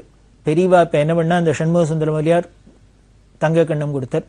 இதை மாதிரி இன்னும் சில பேர்லாம் கொடுத்த பவுன்லாம் சேர்த்து ஒரு 265 கிராமில் ஒரு தங்க கிண்ணம் அதை பண்ண சொல்லி அந்த தங்க கிண்ணம் முழுக்க தேனை நிரப்பி அம்பாளுக்கு அர்ப்பணம் பண்ணி அம்பாளோட பிரசாதமாக கொண்டு போய் இந்த இராணுவ வீரர்களுக்கெல்லாம் கொடுக்க சொன்னான். சாஸ்திரத்தில் சொல்றது, யுத்தத்தில் வெற்றி அடையணும் அப்படின்னாக்க, வெற்றி அடைஞ்சாக்க தங்க கிண்ணத்தில் தேனை பிரசாதமாக எடுத்துட்டாக்க எல்லோருக்கும் க்ஷேமம் அப்படின்னு சாஸ்திரம் சொல்றதுனால இப்போ பெரியவா பண்ணினா. அந்தரியாமையா இருந்து பெரியவா இயக்கி வைக்கிறாங்கிறதுக்கு இதெல்லாம் சாட்சி. ஒரு சாஸ்திரத்துல சொல்லியிருக்கு, யுத்தத்துல வெற்றி அடையறதுக்கு, யுத்தத்துல வெற்றி அடைஞ்சா தங்க கிண்ணத்துல தேன் பிரசாதமா இந்த வீரர்களுக்கெல்லாம் கொடுக்கணும் அப்படின்னு. அதுக்கு தங்க கிண்ணத்துக்கு எங்க போறதுன்னு இந்த சண்முக சுந்தர முதலியார் புத்தியில போய் அவ வீட்டுல இருந்த தங்க கிண்ணத்தை பெரியவாளுக்கு பிக்ஷாவந்தனமா கொடுக்கணும்னு அது இங்க வந்துடுத்து. இதை விட அதிசயம், ஒரு அம்மா, ஒரு பக்த, பெரியவா பக்த, அந்த அம்மாவுக்கு ஒரு நாளைக்கு ராத்திரி சொப்பனம், கனவுல பெரியவா வரா.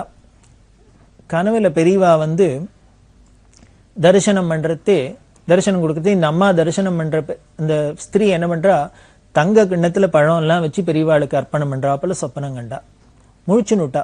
முழிச்சுண்டா அந்த அம்மாவுக்கு ஒரே ஆச்சரியம், என்ன நம்ம போய் பெரியவாளுக்கு தங்க கிண்ணத்துல பழம் எல்லாம் கொடுக்குறோம், நம்ம ரொம்ப சாதாரண குடும்பம், நம்மள்ட்ட எது தங்கத்துல நகை நட்டு போட்டுக்கிறதே நமக்கு பெரிய காரியம், தங்க கிண்ணம் பண்ணி அதுல பெரியவாளுக்கு பழம்லாம் வச்சு அர்ப்பணம் பண்ற அளவுக்கு நாம என்ன பெரிய கோடீஸ்வரியா, இப்படி ஏதோ சம்பந்தம் இல்லாத ஒரு சொப்பனம் வந்திருக்கே அப்படின்னு மனசுல தோணித்து.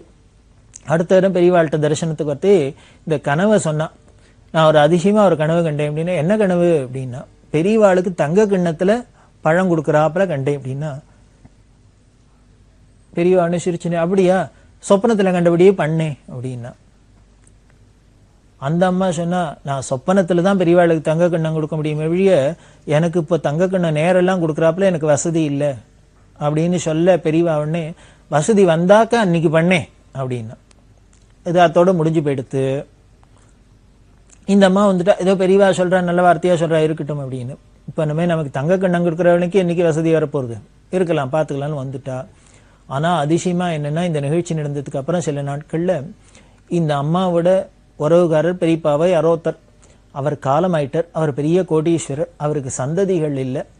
அவர் காலமானத்தினால அவரோட சொத்து எல்லாம் இவாளுக்கெல்லாம் வந்தது. இந்த அம்மா இவாளோட கூட பிறந்தவா எல்லாருக்கும் பாக பிரிவினையில் வந்தது. வந்தா நிறைய எக்கச்சக்கமான கோடீஸ்வரர் அவர். அதில் நிறைய இவாளுக்கும் பணம் வந்தது. இத்தனை பணம் வந்தோடனே இந்த அம்மாவுக்கு இப்போ ஆச்சரியமா இருந்தது. எதிர்பாராத திடுதுப்புன்னு நமக்கு யாரோ காலமானான்னு அவரோட சொத்துலேருந்து நமக்கு ஷேர் வந்துடுத்து அப்படின்ட்டு இது வந்தோடனே இப்போ பெரியவா சொன்னது, இந்த சொப்பனம் கண்டதெல்லாம் ஞாபகம் வந்தது. இதைத்தான் பெரியவா சொல்லியிருக்கா போல இருக்கு. என்னைக்கு வரதோ அன்னைக்கு பண்ணேன்னு சொன்னாலேன்ட்டு இப்போ பெரியவாளுக்கு தங்க கிண்ணம் பண்ணி கொடுக்கணுங்கிற ஆசை வந்துடுத்தோ. தங்க கிண்ணம்னா எத்தனை பண்ண முடியும்? ஒரு சின்ன கிண்ணம் பண்ணோம்னா கூட ஆயிரக்கணக்கில் ஆகுமே. மனுஷாரோட குணம் என்ன அப்படின்னா, இருந்தா பண்ணிடுவோம் அப்படிம்போம். வந்துடுத்துனாக்க பண்றதுக்கு மனசு வருமா வராதா தெரியாது. அது போலதான் இந்த அம்மாவுக்கு பணம் இல்லைன்னா, இப்ப பணம் இல்லாத போது பண்ணணும்னு ஆசை வந்தது. இப்ப பணம் வந்தோடனே உடனே என்ன ஆயிடுத்து அப்படின்னா, அவ்வளவு செலவழிச்சு தங்க கிண்ணமா பண்ணி கொடுக்கணுமா அப்படிங்கிற ஒரு பாவம். அஜ்ஞானம் தானே. அஜ்ஞானம்ங்கிறது யாருக்கு வேணா இருக்கலாம். இதை வச்சுன்னு உடனே ஒரு மனுஷாலோட தராதரத்தை இட போட்ட முடியாது. நல்ல மனுஷாதான், நல்ல பக்தி ஸ்ரத்த உள்ளவாதான் இருந்தா கூட இந்த காசு பணம் அப்படிங்கிறது ஐஸ்வர்யங்கள்லாம் எப்படி நம்மள ஒரு நிமிஷத்துல ஸ்லிப்பாக வைக்குங்கிறதுக்கு இந்த நிகழ்ச்சியெல்லாம் நமக்கு ஒரு உதாரணமா தெரியும். அதனால இந்த அம்மா என்ன பண்ணா, ஏதோ ஒரு பணம் இந்த தங்க கிண்ணத்துக்கு பதிலா அதுக்கு ஈடா ஒரு 3000 4000 பணத்தை எடுத்துனா, சில பழங்கள்லாம் எடுத்துனா வாங்கிட்டு பெரியவாள்கிட்ட கொண்டு வச்சா. பெரியவா இது எதுக்கு அப்படின்னா, இல்லைன்னா அப்போ முன்னால ஒரு சப்பனம் கண்டையும் பெரியவாளுக்கு தங்க கிண்ணத்துல கொடுக்குறாப்புல, பெரியவா வசதி வந்தா பண்ணுன்னு சொன்னா, இப்போ ஏதோ இங்க அவர் உறவுகாரர் போய் எனக்கு சில சொத்துல சில விஷயங்கள்லாம் வந்திருக்கு, அதனால தங்க கிண்ணத்துக்கு பதிலாக தங்க வைக்கிற விலையில தங்க கிண்ணம் பண்ண முடியுமோ முடியாதோ தெரியல, அதனால பெரியவாளுக்கு அதுக்கு பதிலாக காணிக்கையா செலுத்துறேன், ஏத்துக்கணும் அப்படின்னா பெரியவா உடனே மாட்டேன்னு விட்டா. நீ சொப்பனத்துல பார்த்தாப்புல பண்றதா இருந்தா பண்ணு, இல்லையா அதுக்கு பதிலா இதுக்கு பதிலாலாம் எனக்கு வைக்க வேண்டாம். தங்க கிண்ணத்துல பழம் கொடுக்குறாப்புல தானே கனவு கண்ட, அப்படி கொடுக்குறதா இருந்தா கொடு, இல்லையா அதுக்கு பதிலா பணத்தை வச்சு தங்க கிண்ணத்துக்கு பதிலா பணம்னெல்லாம் எனக்கு கொடுக்க வேண்டாம் அப்படின்னு சொல்லிட்டோம். அதுக்காக நீ பயப்படாத, நான் அதை வேண்டாம்னு சொல்லிட்டுனாலும் உனக்கு ஏதான சிரமம் வந்துருமோலாம் பயப்படாத, நீ இதையும் வச்சுன்னு க்ஷேமா இரு அப்படின்னு அனுப்பிச்சுட்டா. இது அந்த அம்மாவுக்கு மனசுல ஒரு மாதிரி கில்ட்டியா ஃபீல் பண்ணி வருத்தப்பட ஆரம்பிச்சுட்டா. பத்தியா நம்ம பணம் வந்தோடனே பெரியவாளுக்கு கொடுக்கணுங்கிற அந்த பாவத்துல ஒரு நிமிஷத்துல நாம ஸ்லிப் ஆகிட்டோம், பத்தியா ரொம்ப தப்பு பண்றோம் அப்படின்னு உடனே வீட்டுக்கு போனா, என்ன ஆனாலும் சரி பெரியவாளுக்கு தங்க கிண்ணத்துல ஒரு தங்க கிண்ணம் பண்ணி அதில் பழத்தை வச்சு நமஸ்காரம் பண்ணிவிடும் தீர்மானம் பண்ணிட்டு, இந்த பணத்தையும் எடுத்துன்னு போய் மேலே பணத்தையும் போட்டு ஒரு சின்னதாக கிண்ணத்தை பண்ணி அதில் திராட்சங்கள்லாம் போட்டு பெரியவாள்கிட்ட வச்சு நமஸ்காரம் பண்ண. பெரியவானே சந்தோஷமா, அப்பா இன்னைக்கு உன்னோட சொப்பனம் கனவு நினைவாச்சா அப்படின்னு அந்த கிண்ணத்தையும் வாங்கிட்டு அனுகிரகம் பண்ணினா, இது எதுக்கு ஒரு ஸ்திரீட்ட போய் தங்க கிண்ணத்துல பழம் வைக்கிறாப்புல சொப்பனத்தை காமிச்சு அதை வாங்கிக்கணும் அப்படின்னார்? வேற ஒண்ணும் இல்லை.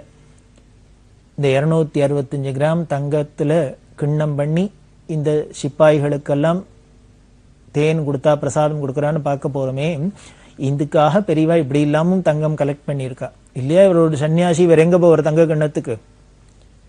ஒரு சண்முக சுந்தர முதலியார் வீட்டில் இருந்ததை கொண்டு கொடுத்தார், ஒரு அம்மா சொப்பனத்திலேருந்து கொண்டு கொடுத்தா, இப்படி பல பேர் காணிக்கையில ஸ்வர்ணம் கொடுக்க இதைத்தான் கிண்ணமா பண்ணி இங்க இந்த வீரர்களுக்கெல்லாம் தங்க கிண்ணத்துல பிரசாதம் கொடுத்தா. பிரசாதம் கொடுத்து அவளெல்லாம் ஆரோக்கியமா இருக்கணும் அப்படி எல்லாம் சொல்லி ஏற்பாடு பண்ணா. நமது நாட்டுக்கு வந்த பெரிய யுத்தம்ங்கிற ஆபத்திலேருந்து நம்மளை காப்பாத்தி, இந்த வீரர்கள் எல்லாம் காப்பாத்தி நாம எல்லோரும் வெற்றியோட நிம்மதியா இருக்க முடியுமா எல்லாம் பெரியவா அனுகிரகம் பண்ணினா. இப்படி எல்லாம் பண்ணிட்டு இருக்கிற பெரியவா அந்த காட்டுப்பள்ளியை விட்டு கிளம்பினா.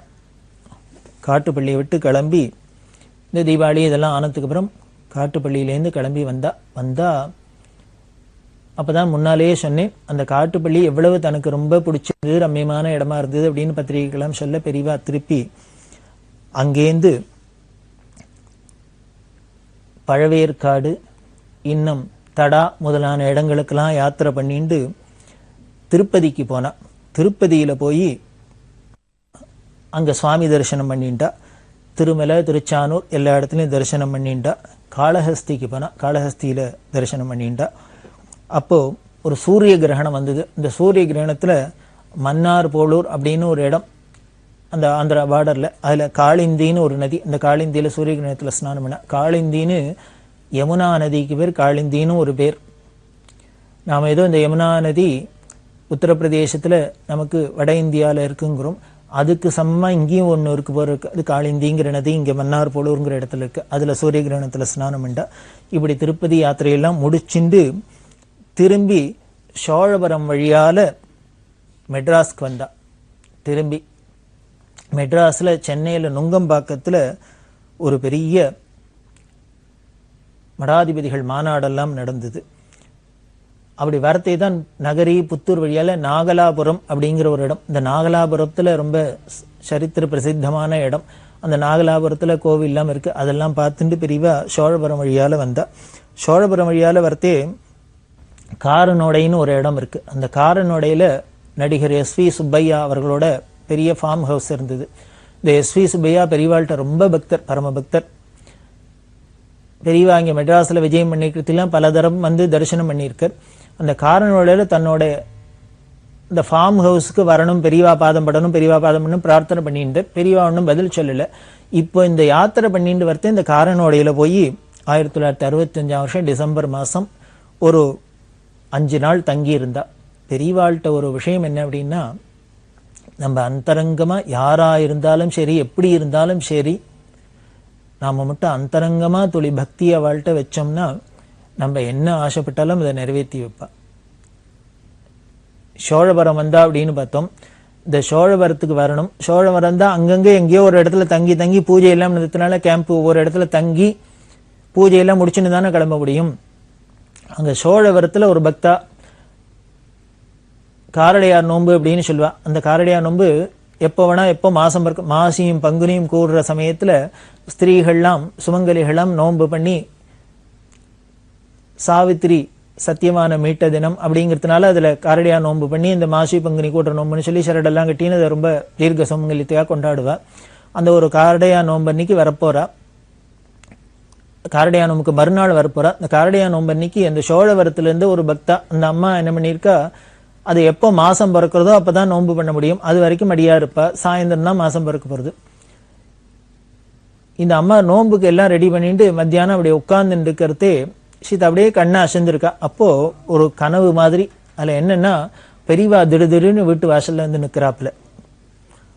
நம்ம முழிச்சுன்னு தூக்கி வாரி போட்டு முழிச்சுன்னுட்டா. பார்த்தா உட்காந்துனே கண்ணை அசைந்திருக்கதே இந்த சொப்பனை மாதிரி தெரிஞ்சிருக்கு.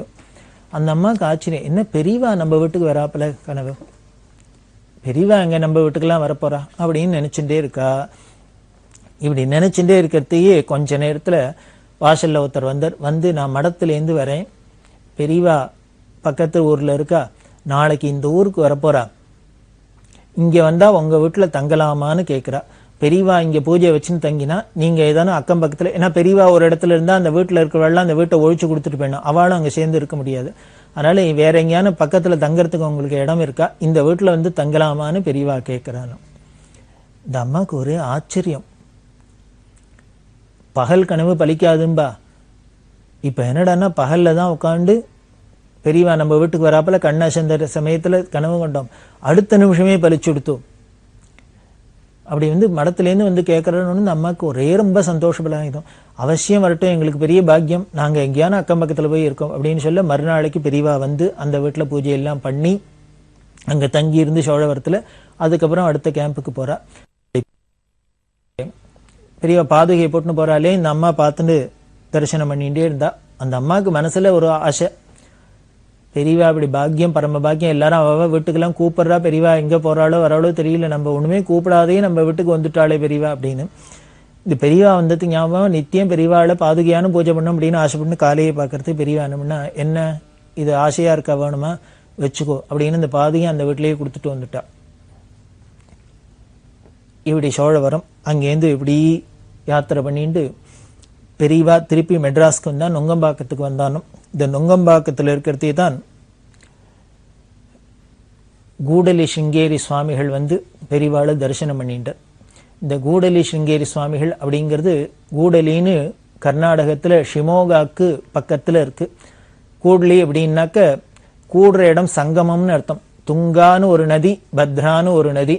இந்த துங்காவும் பத்ராவும் சங்கமிக்கிற இடம் கூடலி. அதுதான் அந்த ஊருக்கு பேரு கூடலி, கூடலின்னு பேரு. நம்ம சங்கர விஜயங்களை கேள்விப்பட்டிருப்போம்.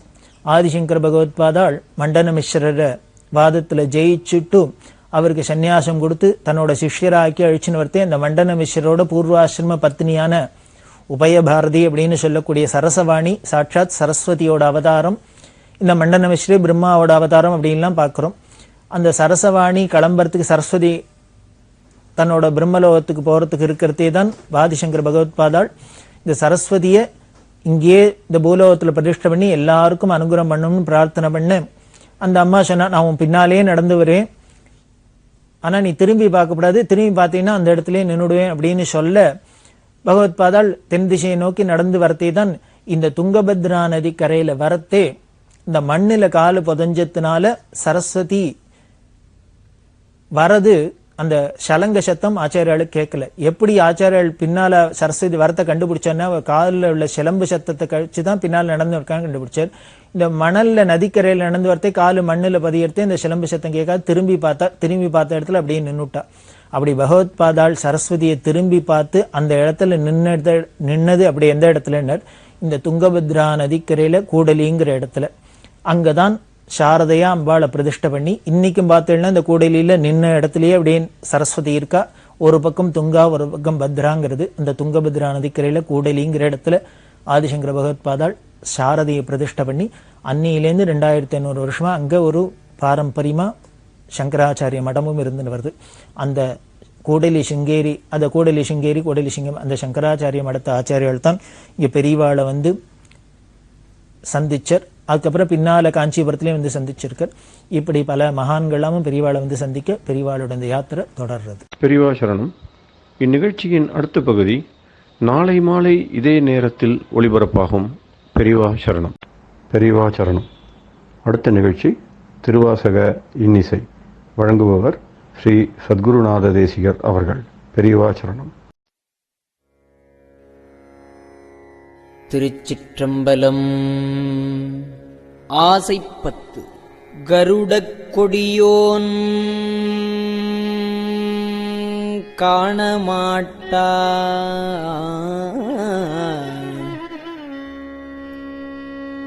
கருடக் கொடியோன் காணமாட்டா கழற்சேவடி என்னும் பொருளைத் தந்து இங்கு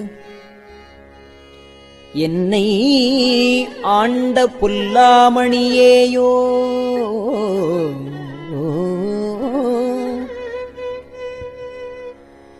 இருளை துறந்திட்டு இங்கே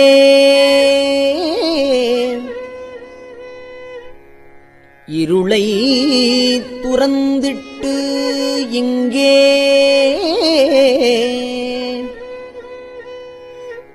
வா என்று அங்கே கூவும்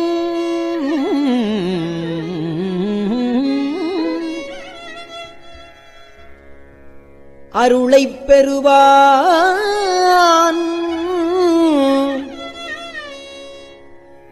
ஆசைப்பட்டேன் கண்டாய்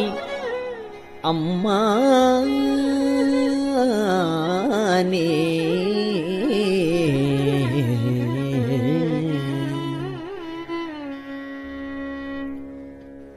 முய்ப்பால் நரம்பு கயிறாக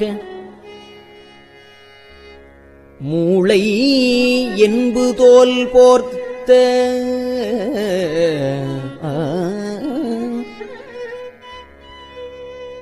மூளை என்பு தோல் போர்த்த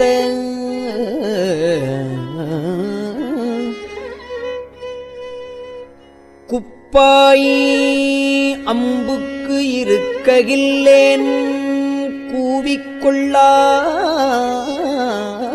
கூவிக்கொள்ளாய் கோவேயோ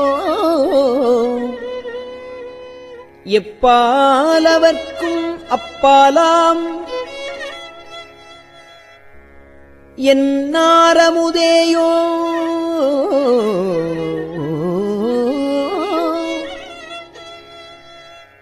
அப்பா காண ஆசைப்பட்டேன் கண்டாய் அம்மானே.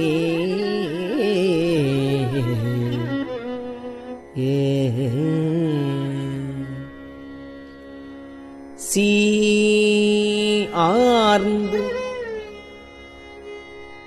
ஈ மொய்த்து அழுக்கொடு திரியும் சிறுகுடில் இது சிதைய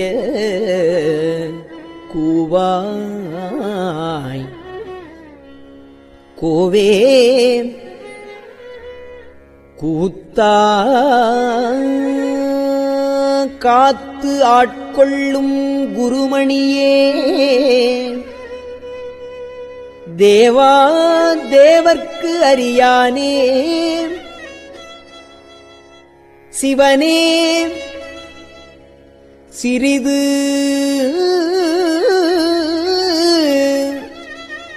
என் முகநோக்கி ஆவா என்ன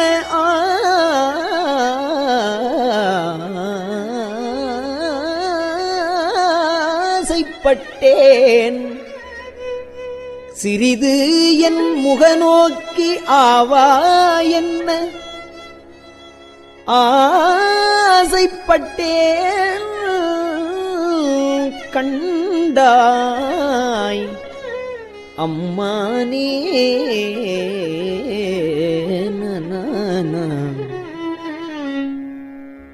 மிடைந்து எலும்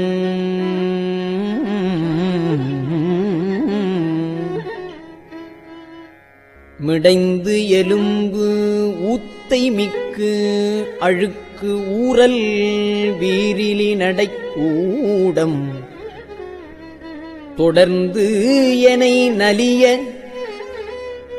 துயருருகின்றேன் சோத்தம் பெருமானே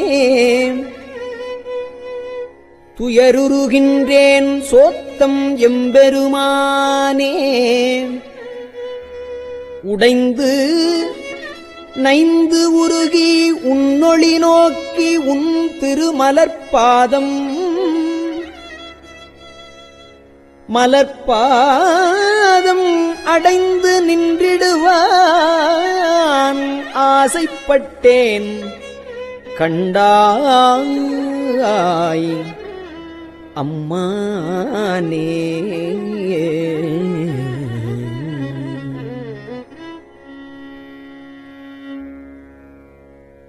அழிபுன்னகத்து புறந்தோல் மூடி அடியேனுடை ஆக்கை புளியம்பழம் ஒத்திருந்தேன். இருந்தும் விடையாய் பொடியாடி எளிவந்து என்னை ஆண்டு கொண்ட என் ஆரமுதேயோ அளியன் என்ன ஆசைப்பட்டேன் கண்டாய் அம்மானே.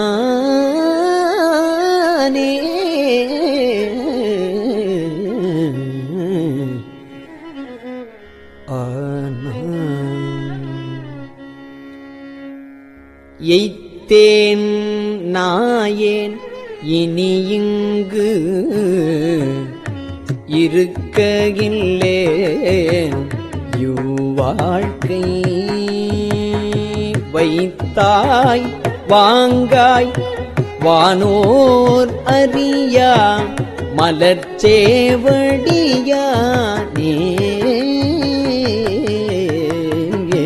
புத்தா உந்தன் முகவொளி நோக்கி முறுவல் நகை காண அத்தா சால ஆசைப்பட்டேன். அத்தா சால ஆசைப்பட்டேன் கண்டாய் அம்மானே. பாரோர் விண்ணோர் பரவியேத்தும் பரனே பரஞ்சோதி வாராய் வாரா உலகம் தந்து வந்து ஆட்கொள்வானே. பேராயிரமும் பரவி பேராயிரமும் பரவி திரிந்து எம்பெருமான் என ஏத்த ஆரா அமுதே ஆசைப்பட்டேன்.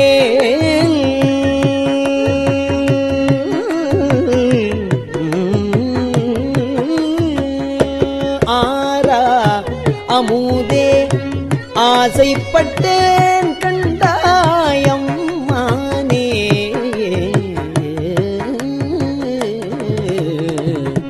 கையால் தொழுது உன் கழற்சேவடிகள் கழும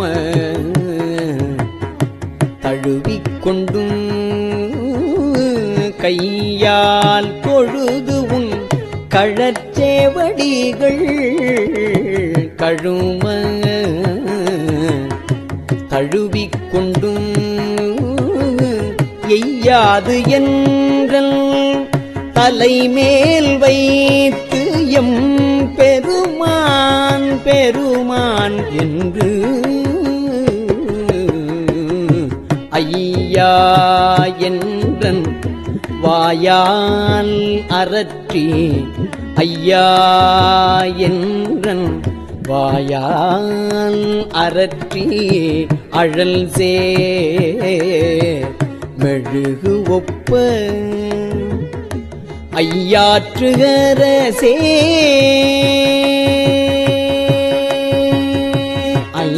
ஐயாற்றுகரசே ஆசைப்பட்டேன்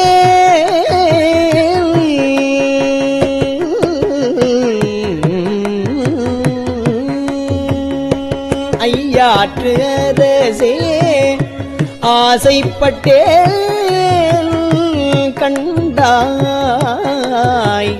அம்மானே.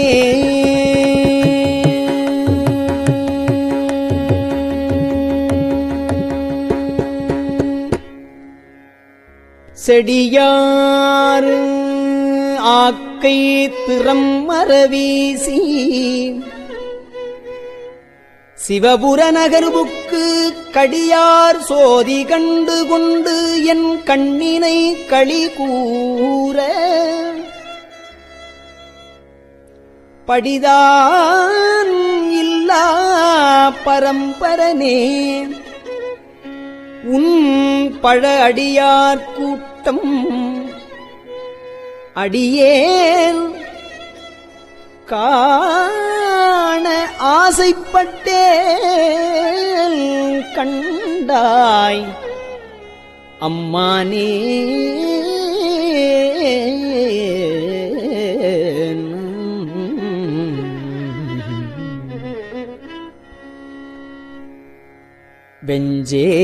வெஞ்சேலனைய கண்ணாதம் வெகுளி வலையில் அகப்பட்டு நைஞ்சேன் நாயேன் ஞானச்சுடரே நானோ துணை காணேன் பஞ்சேரடியாள் பாகத்து ஒருவா பவள திருவாயால் அஞ்சேல் என்ன ஆசைப்பட்டேன்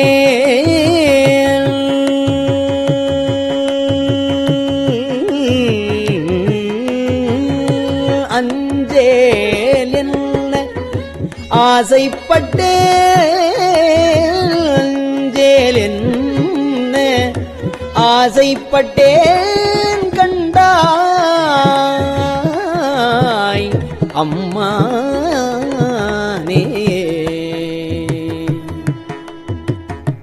ஆசைப்பட்டேன் அஞ்சேலென்ன ஆசைப்பட்டேன் கண்டாய் அம்மானே.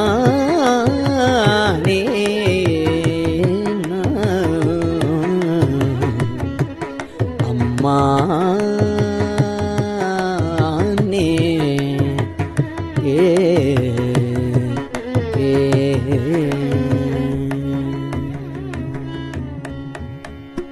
திருச்சிற்றம்பலம்.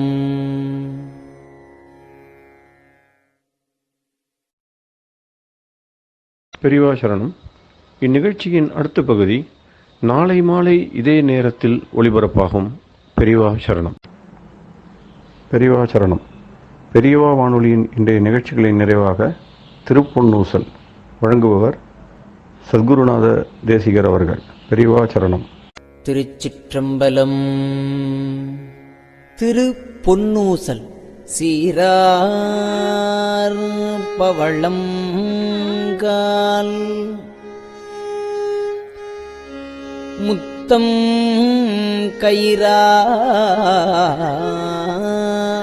கயிறாக ஏறாரும் பொற்பலகை ஏறி இனிதமர்ந்து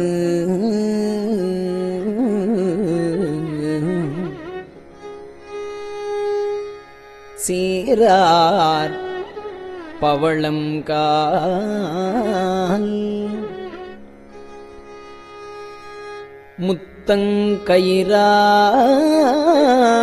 முத்தங்கயிறாக ஏறாரும் பொற்பலகை ஏறி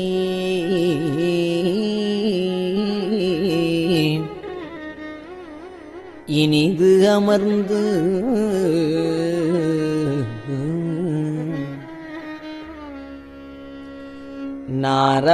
நாராயணன் அறியான் நான் மலர்த்தாள்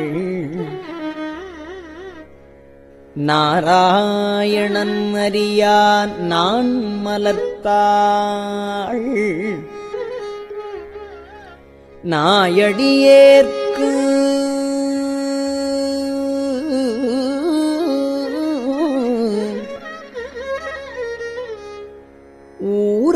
ஊராகத் தந்தருளும் உத்தர கோசமங்கை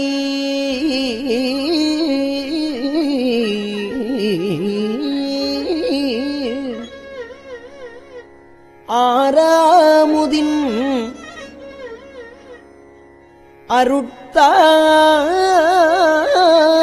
அருட்தாளினைப் பாடி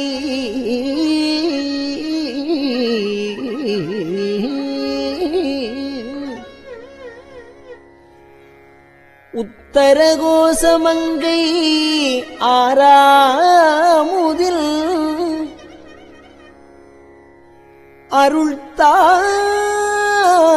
அருள்தாளினைப் பாடி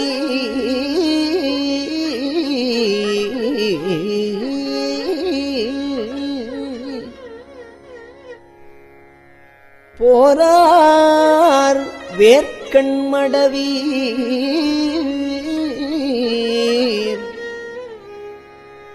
பொன்னூசல் ஆடாமோ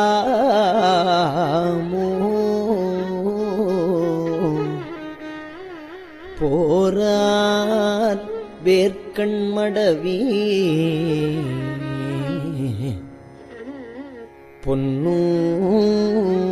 பொன்னூசல்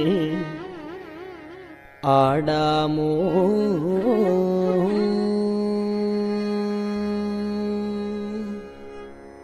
திருச்சிற்றம்பலம்.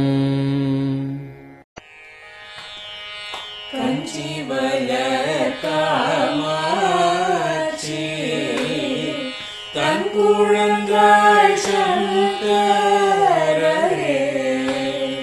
கஞ்சி வளர் காமாட்சி கண் குழந்தாய் சங்கரரே குரு சந்திரசேகரரே உறங்கிடுவீர்களே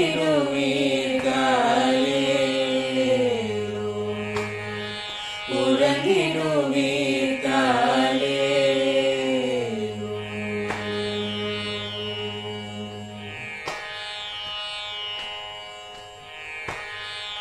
ஆதிகுரு சங்கரராய் அன்றொரு நாள் வந்தவரே அறுபத்து எட்டாகும் ஏகபதி காலேரோ ஏழுலகும் பூப்பவரே காப்பவரே கரப்பவரே எல்லோர்க்கும் அருள்பவரே உறங்கிடுவீர்களே அயனுடனே மாலவனோ தேடிய பொற்பதத்தவரே அருமறைகள் சாற்றும் முயல் மலர்பதமே காலே முக்தி நிலை எய்திடவே சக்தி தரும் சத்குருவே முக்தி நிலை எய்திடவே சக்தி தரும் சத்குருவே நித்தமெங்கள் நாவீசையில் நித்திரை கொள்தாளே நித்தமெங்கள் நாவீசையில் நித்திரை கொள்தாளே நித்தமெங்கள் நாவீசையில் நித்திரை கொள்தாளே.